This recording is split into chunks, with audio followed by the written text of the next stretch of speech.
It was one of those days when I was faced with the realization to take action. We started operating our telecenter in 2006, and I was assigned to manage the center. A lot of people who even know me personally still doubted my capacity. This is because almost all telecenter are managed by men. People would ask, what would a person working in the treasury office know about managing a telecenter? At some point, I even doubted myself. Should I take the assignment? I only have little knowledge on computer since I'm a commerce graduate and my present job is at the treasury office. But what I do know is I love to explore new things. I love challenges, and this job was certainly a big challenge. I accepted it. It was the first time since we opened our telecenter in 2006 that my male assistant was absent. So I was left to manage the telecenter on that day. I was a new telecenter manager. I have a little background in computer, but it was mostly dealing with software. Then came a lady to the telecenter to rent, and upon seeing me, she immediately asked me who is manning the center. She said, "Kinsa nagbantay din hiday?" I told her, "It's me, ma'am." Her immediate response really struck me since she told me, "Do you know how to operate or fix computer in case I have a problem with them? You are a lady and this is a man's job." I was speechless because I never thought she would react that way. I wanted to hate her, but I can't let her know what I'm feeling because she is a client and we want to please our clients. I never tried fixing any computer hardware nor computer accessories before. Was she right? I tried to strengthen my composure and told her, "I'll try my best, ma'am." To her surprise and to my happiness, I was able to repair the headphones she wanted fixing. My self-esteem came back immediately. Because of that incident, I was encouraged to know more about computer hardware and how to fix them. It took me more than a year to know how to diagnose and fix computer hardware problems, and do networking and even software troubleshooting. And now most of my colleagues in the local government unit, my friends, and families usually call me up to fix their computers, and some even printers. They are no longer hiring male computer enthusiasts. This is now my other job after office hours. Then came GEM in 2008. We made a survey to find out how gender-sensitive our center is. We discovered that most men don't come to our telecenter because they think it's for ladies alone and will worry that other men think they are gay. I hope that one day, with the help of our core group wherein I am one of the member, my colleagues at the center and GEM, they will realize that they won't lose anything in going to the center, but instead, get a lot something that will help them. The men who do come to our center are still men, just like me, wherein I am still a woman who can fix computers, a woman doing what some may think of as a man's job. Maybe through my work and the women and men at the center, we can change how the community think about gender.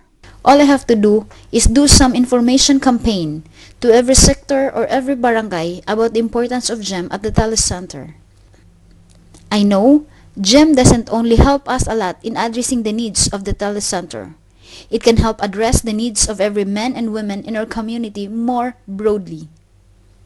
That is my full-time job.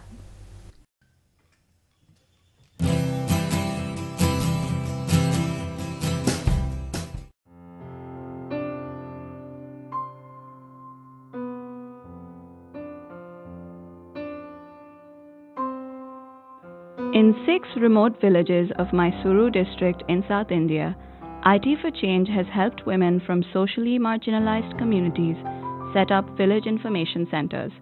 These centers serve as public access points connecting women and adolescent girls to information and other services. They are assisted by young women from the community who play the role of information intermediaries. ನಮ್ಮೂರು ಅತ್ತಿಗುಪ್ಪೆ, ನನ್ನ ಹೆಸರು ಪೂರ್ಣಿಮಾ. ಮೂರಲ್ಲಿ ಸಂಘ ಅಂತ ಮಾಡಿರೋದ್ರಿಂದ ಒಂದು ಮಾಹಿತಿ ಕೇಂದ್ರ ಅಂತ ಇದೆ, ಅದರಲ್ಲೆಲ್ಲ ಇನ್ಫಾರ್ಮೇಷನ್ ತಿಳ್ಕೊಬೋದು. ಈಗ ನಾವು ಕಾಲೇಜ್ಗೆ ಹೋಗ್ತೀವಿ, ಅಲ್ಲಿ ಏನಾರ ಬಗ್ಗೆ ತಿಳ್ಕೊಬೇಕು ಅಂತ ಅಂದರೆ ಸಖತ್ ಜನಗಳೆಲ್ಲ ಇರ್ತಾರೆ, ನಾವು ಕೇಳಿದ ಸಮಯಕ್ಕೆ ನಮಗೆ ಸಿಗೋದಿಲ್ಲ. ನಮ್ಮೂರಲ್ಲೇ ಇರೋದ್ರಿಂದ ತಕ್ಷಣ ತಗೋಬೋದು. ನಾನು ಸೈಂಟಿಕ್ಸ್ ಬಗ್ಗೆ ಏನಾರು ತಿಳ್ಕೊಬೇಕು ಅಂತ ಅಂದರೆ ಇಂಟರ್ನೆಟ್ ಓಪನ್ ಮಾಡಿ ಬಳಸಿದ್ದೀನಿ. ಕಂಪ್ಯೂಟರ್ ಏನಾರು ಎಜುಕೇಷನ್ ಮಾಡಿದ್ರೆ ಒಂದು ಕೆಲಸ ತಗೋಬೇಕು, ನಾವೇನಾರು ಬ್ಯಾಂಕಲ್ಲಿ ಕೆಲಸ ಮಾಡಬೇಕು ಅಂತ ಅಂದರೆ ಕಂಪ್ಯೂಟರ್ ಎಜುಕೇಷನ್ನ ಕೇಳ್ತಾರೆ, ಕಂಪ್ಯೂಟರ್ ಮಾರ್ಕ್ಸ್ ಕಾರ್ಡ್ನ ಕೇಳ್ತಾರೆ, ಅದಕ್ಕೆಲ್ಲ ಉಪಯೋಗ ಆಗುತ್ತೆ. ಅಂಥವರೆಲ್ಲ ಕಂಪ್ಯೂಟರ್ನ ಕಲೀರಿ ಅಂತ ಹೇಳ್ತೀನಿ. ನನ್ನ ಹೆಸರು ವಿನೋದ ಅಂತ. ನಾನು ತುಮಸಗೆ ಗ್ರಾಮ ಪಂಚಾಯತಿ ಮಾಹಿತಿ ಕೇಂದ್ರ ಸಖಿಯಾಗಿ ಕೆಲಸ ಮಾಡ್ತಿದ್ದೀನಿ. ಮಾಹಿತಿಗಳು ಇಲಾಖೆಗಳಿಗೆ ಹೋದಾಗಲೂ ಸಿಗುತ್ತೆ, ಪೇಪರ್ನಲ್ಲಿ ಸಿಗುತ್ತೆ, ಮತ್ತು ಇಂಟರ್ನೆಟ್ಟಲ್ಲಿ ನಾವು ಹುಡುಕ್ದಾಗ ಮಾಹಿತಿಗಳು ಸಿಗುತ್ತೆ. ಫಸ್ಟ್ ಇಲ್ಲಿ ಇಲಾಖೆಯಲ್ಲಿ ಏನೇನು ಯೋಜನೆ ಇದೆ ಅನ್ನೋದನ್ನೆಲ್ಲ ಫಸ್ಟ್ ನಾವು ಇಂಟರ್ನೆಟ್ ಮುಖಾಂತರನೇ ತಿಳ್ಕೊಂಡಿರ್ತೀವಿ. ಅಲ್ಲಿ ಕೇಳೋದಕ್ಕೆ ನಮ್ಮ ತಾಲೂಕಿಗೂ ಆ ಯೋಜನೆ ಇದೆಯಾ ಇಲ್ವಾ ಅಂತ ಕೇಳೋದಕ್ಕೆ ನಮಗೆ ಉಪಯೋಗ ಆಗುತ್ತೆ. ಕೆಲವು ಇಲಾಖೆಗಳಿಗೆ ಹೋದಾಗ ನೆಟ್ಟಲ್ಲೇ ನೋಡ್ಕೊಳ್ಳಿ ಮಾಹಿತಿನ ಅಂತ ಹೇಳ್ತಾರೆ. ಆಗ ನಾವು ಇಲ್ಲೇ ಇಂಟರ್ನೆಟ್ಟಲ್ಲಿ ಚೆಕ್ ಮಾಡೋದ್ರಿಂದ ಅಲ್ಲಿಗೆ ಹೋಗೋ ಸಮಯನೂ ಉಳಿಯುತ್ತೆ, ಬೇರೆ ಕೆಲಸಗಳು ಮಾಡ್ಕೋಬೋದು. ವಾಸಸ್ಥಳ ಇರ್ಬೋದು, ಜಾತಿ ಧೃವೀಕರಣ ಪತ್ರ ಇರ್ಬೋದು, ಅವ್ರು ಹೋಗಿ ಕೋಟೆಲ್ ಹಾಕ್ಬಿಟ್ಟು ಬಂದಿರ್ತಾರೆ, ಅದನ್ನ ಪದೇ ಪದೇ ಹೋಗಿ ಬಂದಿಲ್ಲ ಅನ್ನೋದಕ್ಕಿಂತ ಇಲ್ಲಿ ಬಂದು ಚೆಕ್ ಮಾಡಿಸಿದಾಗ ಬಂದಿದ್ಯಾ ಇಲ್ವಾ ಅನ್ನೋದನ್ನ ನಾವು ಹೇಳ್ತೀವಿ. ಮಹಿಳೆಯರಿಗೆ ಉಪಯೋಗ ಇಂಟರ್ನೆಟ್ ಇಂದ ಏನಾಗುತ್ತೆ ಅಂತಂದ್ರೆ, ಅನುದಾನ ಮನೆಗೆ ಹಣ ಬಿಡುಗಡೆ ಮಾಡ್ಬೇಕಾದ್ರೆ ಬಿಡುಗಡೆ ಆಗಿದೆಯಾ ಇಲ್ವಾ ಅಂತ ಇಲ್ಲೇ ನೋಡೋದ್ರಿಂದ ಅವ್ರಿಗೆ ಆಗಿದೆ ಅಂದ್ರೆ ಬ್ಯಾಂಕ್ ಹೋಗಿ ಅವರು ಹಣ ಇಸ್ಕೊಬರ್ಬೋದು. ಇಲ್ಲ ಅಂತಂದ್ರೆ ಸುಮ್ಮನೆ ಹೋಗಿ ಒಂದಿನದ ಕೂಲಿ ಹಾಳು ಮಾಡ್ಕೊತಾರೆ, ಮತ್ತೆ ಅವ್ರು ಏನ್ ಕೆಲಸ ಮಾಡ್ಬೇಕು ಅನ್ನೋದು ಹಾಳಾಗುತ್ತೆ ಒಂದಿನ ಪೂರ್ತಿ.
A decade after the World Summit on the Information Society, it is time for us to move beyond the digital divide in access to addressing the critical divide in use, something that begins with access that is game-changing, just like for the women's collectives in Mysuru.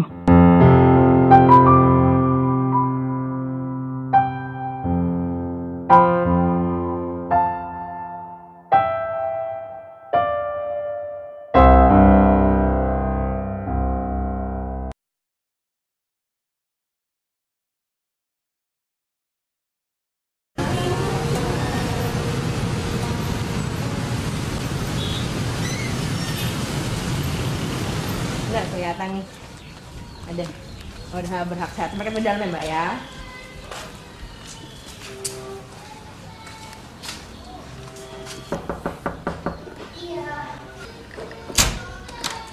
Halo Mbak.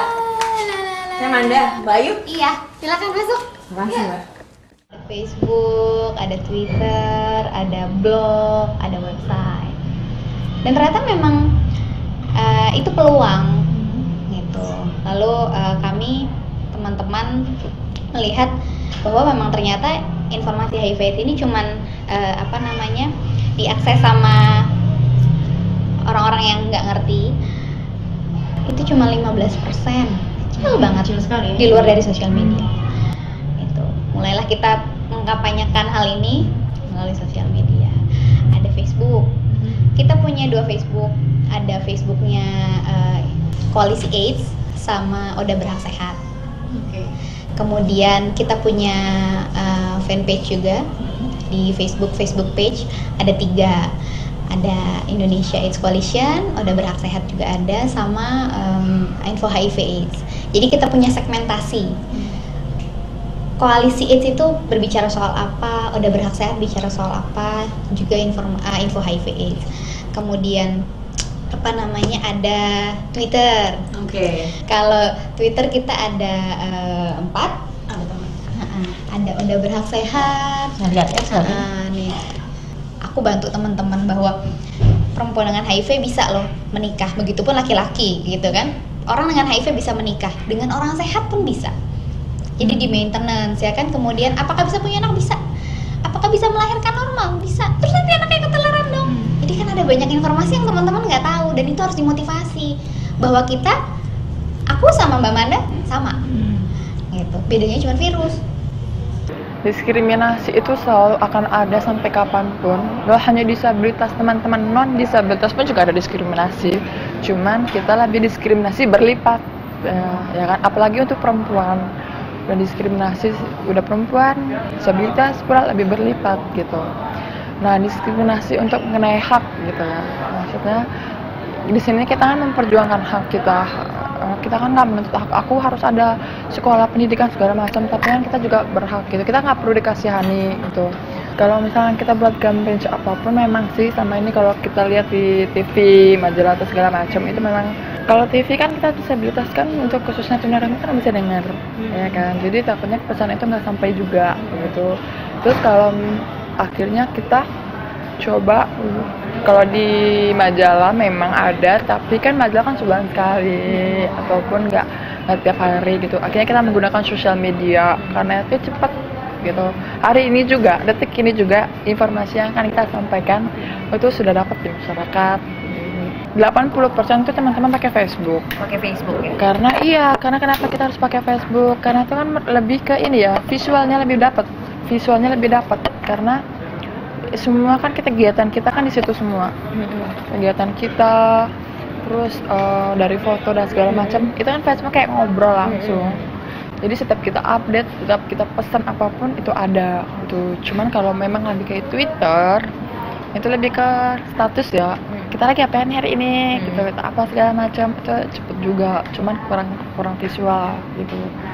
Sekarang dengan usia seperti Bunda 72 tahun, harus ada kegiatan menurut Bunda untuk membuat my brain keep fresh ya. Nah, dengan jalan seperti itu Bunda mempunyai inisiatif untuk memasuki suatu dunia bisnis online, yaitu melalui formula bisnis. Bunda masuk menjadi reseller, kemudian menghasilkan juga, tapi tidak banyak. Kemudian Bunda itu sebagai wanita ingin membuat kesehatan otak terutama, karena Bunda itu takut sekali untuk menjadi pikun lebih cepat.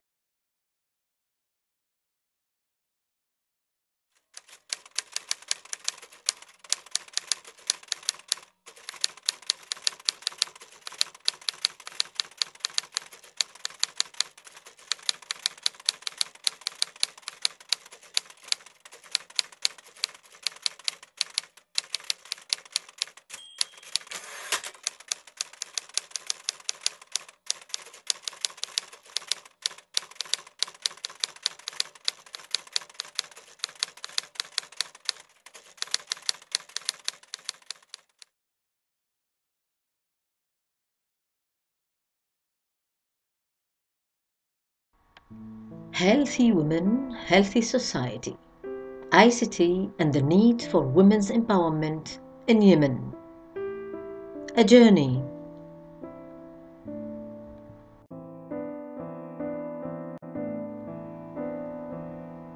For us, university professors, ICT is a tool that we use on a daily basis and take it so much for granted. The journey begins. So, we set out on a quest to discover how ICTs can empower a group of rural women by raising their reproductive health awareness.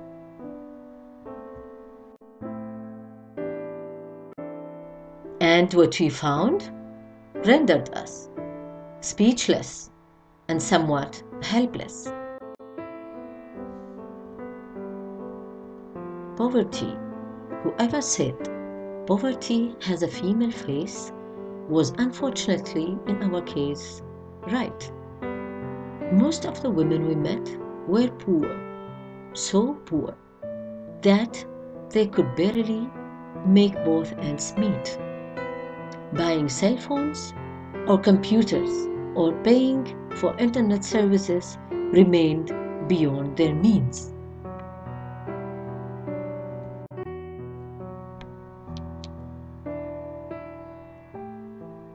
Illiteracy. Ellen Bloom says, education is the movement from darkness to light. Almost half of the women we met were illiterate. Text messaging and information on the internet require reading skills. Alas, many women continue to wait for the brightness of education to enlighten their lives and empower them.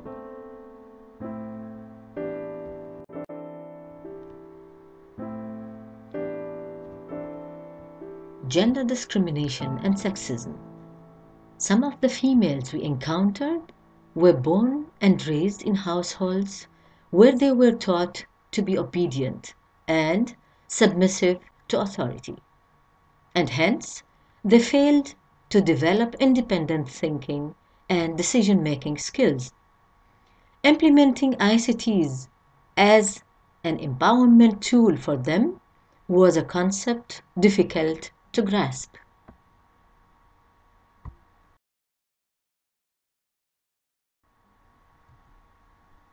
The use of ICTs in a country like Yemen has a long way to go. It is directly related to abolishing poverty and illiteracy among Yemeni women.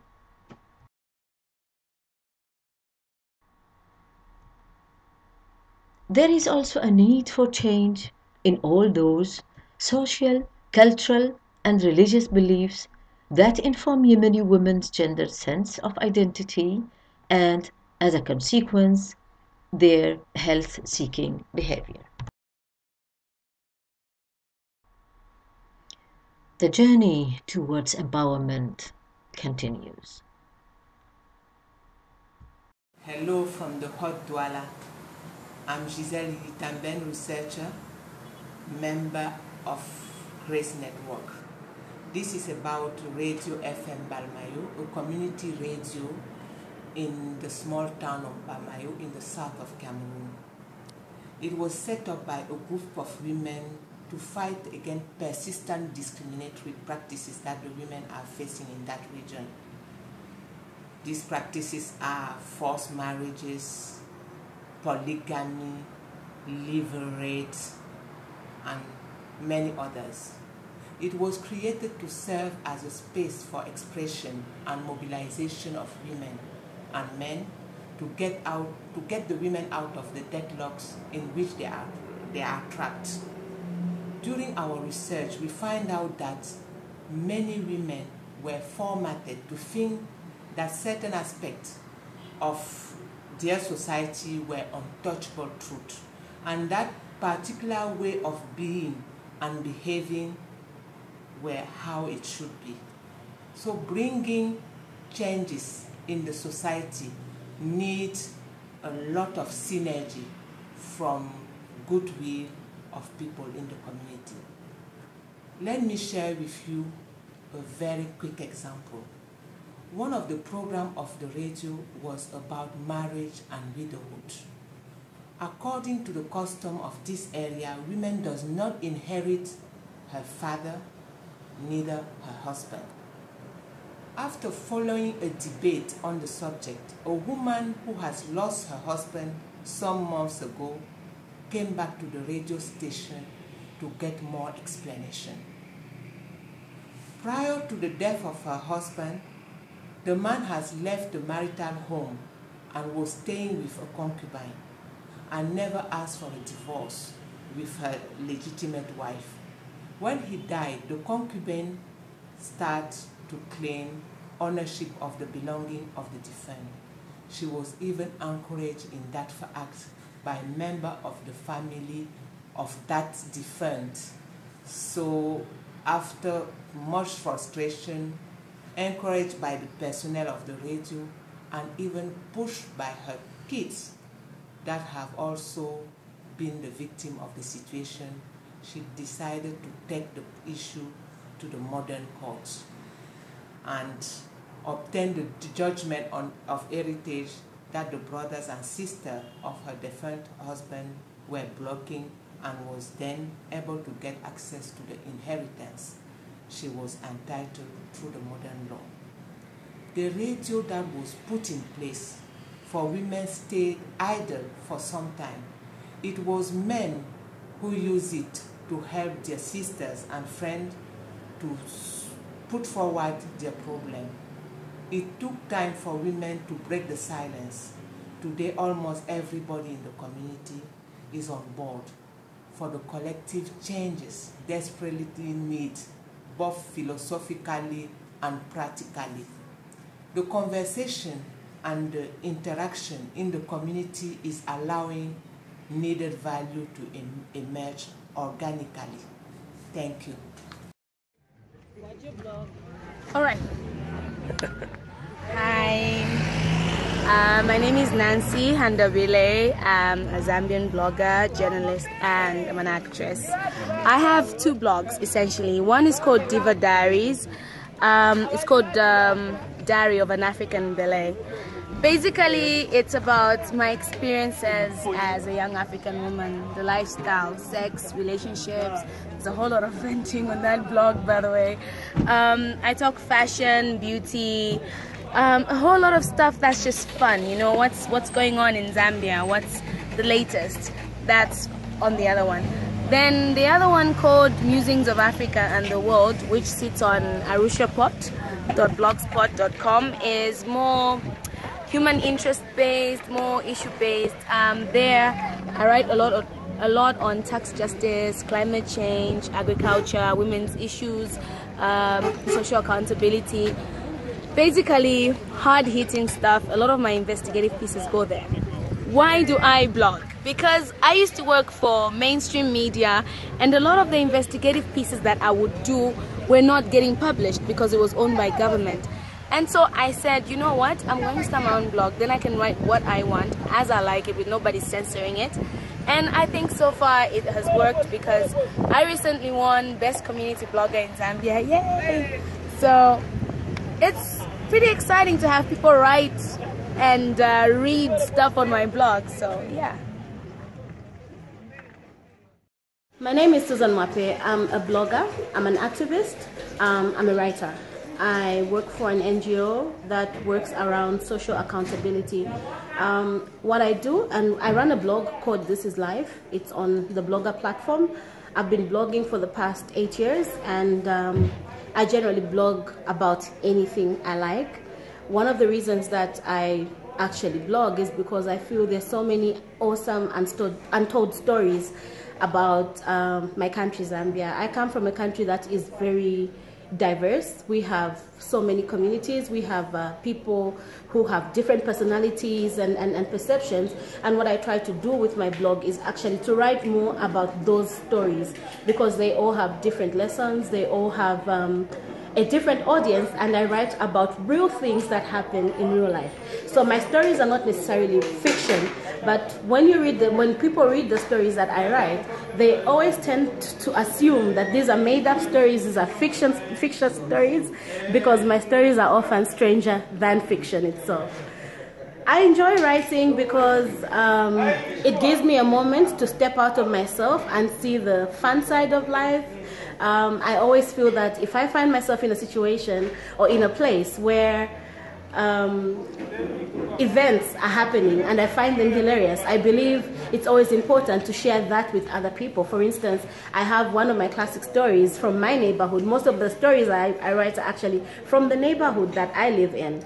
And there was one time where I was waking up in the middle of the night. I hear this man screaming, demanding from his wife that he wants his stuff or his property. So Because we are very curious people. I wake up and I open my window. I mean, in Zambia, we are we are very curious people.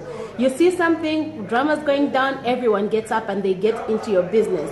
And I am no exception. So it's 01 in the morning, someone's waking up, making demands, and it's going on for a moment. I will wake up, open my window, open my door, come out and check what's going on. So this man keeps demanding, give me my property, give me my property. I go there, I open my window, I look, and I start watching the drama unfold as he begins to fight with his wife. As I look around, I realize that half of the neighborhood is awake and they're all standing at opposite ends watching what is happening. And no one is stopping them because we believe that marital affairs should not be interfered with. So in the process of all that, I try to wake my sister up and I'm like, hey, wake up. What things is he demanding from his wife? It turns out the fight keeps escalating and the wife also keeps saying, give me back my dinner set and I will give you your things. So we are all curious to know what those things are. But then in the process of the big fight, we see this man grab his wife and almost beat her up, to which the other neighbors intervene and try to stop him. So he loses his temper and then says, okay, in that case, if we keep up with this fighting, he tells his wife, well, we will let the whole community know, we will wash our dirty linen in public and see how it goes. Fast forward, it turns out this man announces to everyone and says, okay, all of you neighbors, those of you that are sleeping and those of you that are here to witness, I'm here to tell you that we are both HIV positive and this woman has hidden my ARVs. I want my ARVs. She has hidden them because it's a matter of life and death. And to which the wife keeps quiet. So suddenly the whole neighborhood is aware and sex is still... Sex within a married couple is genuine, but I mean, HIV is almost taboo. I mean, yes, a lot of people are sick, people know about it, but there's still some elements of stigma to HIV. And for a person to actually stand out and scream and proclaim that he is HIV positive is actually a big deal.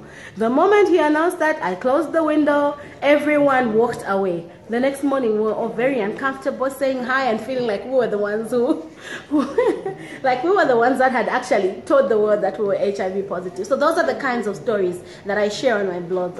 Visit my blog. It's susan-mwape.blogspot.com. Thanks.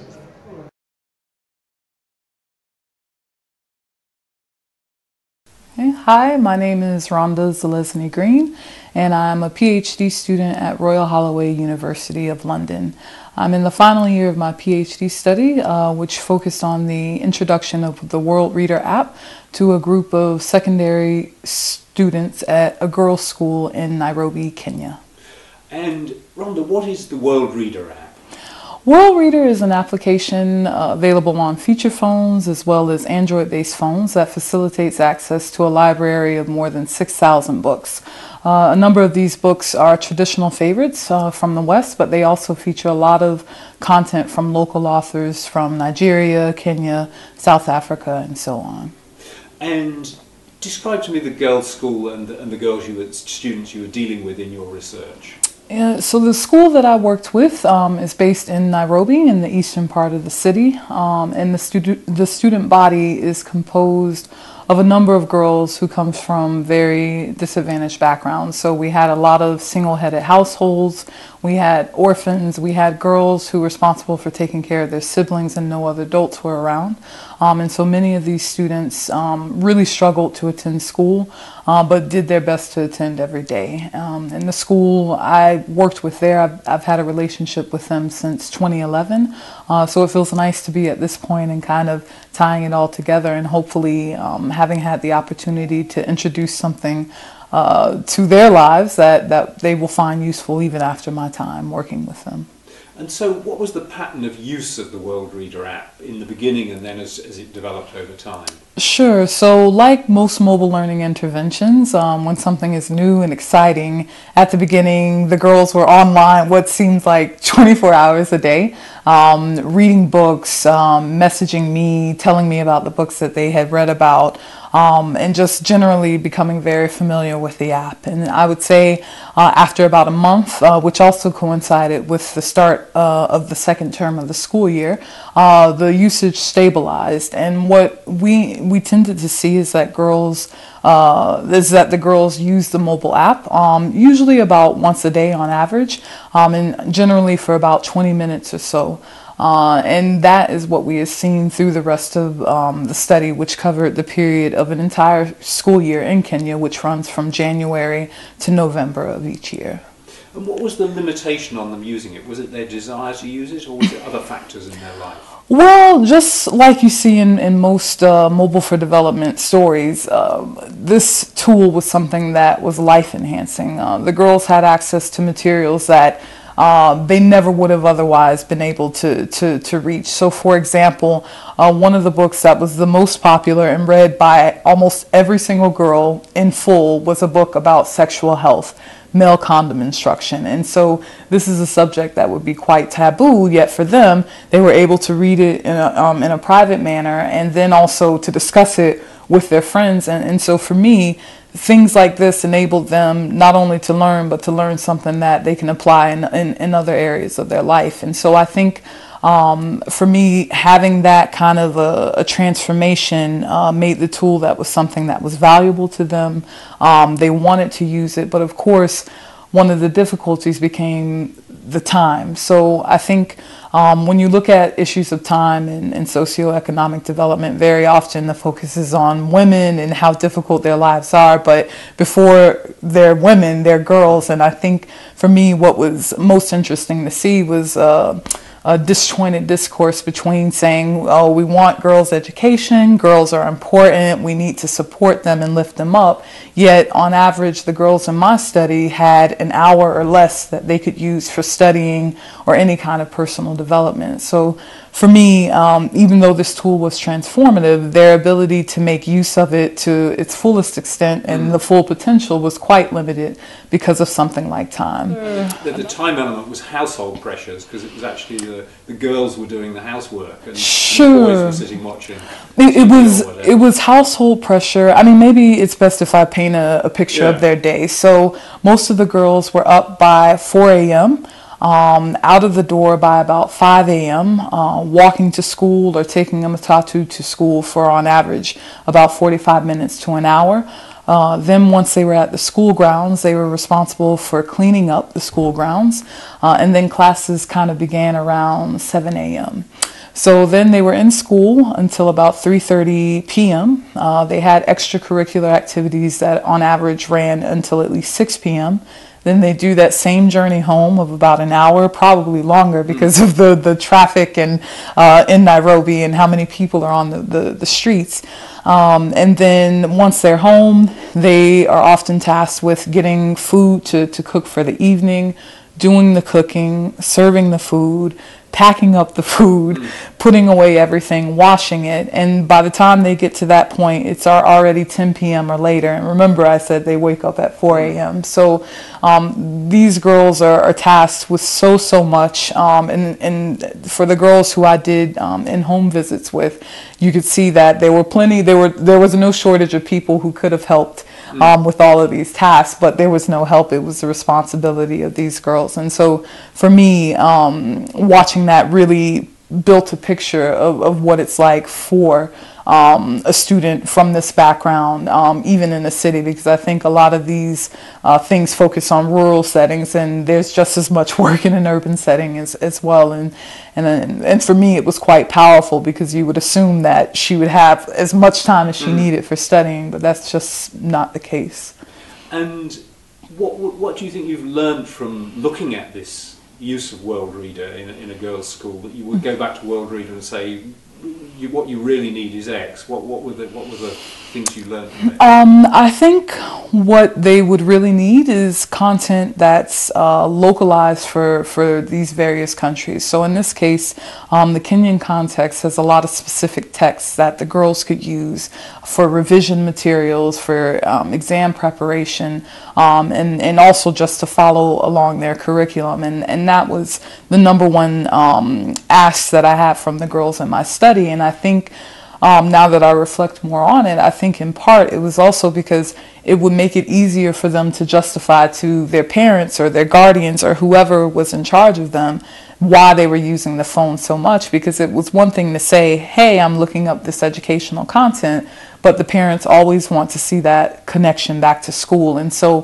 while there was one girl who stated that she completely, didn't use her paper-based textbooks any longer, she used her phone to do all of her reading, we didn't see that for everyone. And while that wasn't the goal, I think it could have been possible had these materials been made available. So I think World Reader, which is definitely doing a fantastic job, I want them to do more and to get more of these books on phones, because I think they'll see an increase in usage of the application that way as well.